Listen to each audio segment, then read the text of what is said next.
నలుగురు కొడుకులున్నా బుక్కెడు అన్నం పెట్టేవాళ్లు కరువయ్యారు. ఏం చేయాలో పాలుపోలేదు. తన గట్టు పరిస్థితిపై ఎవరికి చెప్పుకోవాలో అర్థం కాలేదు. చివరికి స్థానికుల సహాయంతో పోలీసులను ఆశ్రయించింది ఓ వృద్ధురాలు.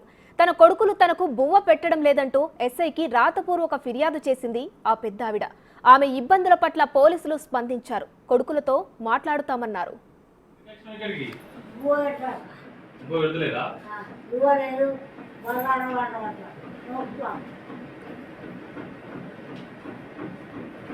మరి ఎక్కడ నీ కొడుకులు ఎవరు అన్నం పెడితే ఇంటి నుంచుకుంటారా? వీళ్ళు నలుగురు ఎక్కడ ఉంటారు?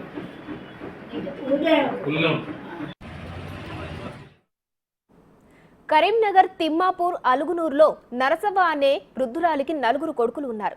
ఎంతో కష్టించి వాళ్లకు అన్ని ఇచ్చినా చేతకాని ఆ పెద్దావిడకు అన్నం పెట్టడం లేదని ఆవేదన వ్యక్తం చేసింది. కొడుకుల తీరుతో విసిగెత్తి పోలీస్ స్టేషన్ మెట్లెక్కింది. ఎలాగైనా తనకు న్యాయం చేయాలని ఎల్ఎండి ఎస్ఐకు ఫిర్యాదు చేసింది. వృద్ధురాలు విషయం తెలుసుకున్న ఎస్ఐ కొడుకులతో మాట్లాడి న్యాయం చేస్తానని హామీ ఇచ్చి నరసవ్వను ఇంటికి పంపించారు. నా కొడుకులు బజార్లకు వస్తారు. బజార్లో ఇచ్చితే ఇంట్లో కూడా అడుగుతుంది.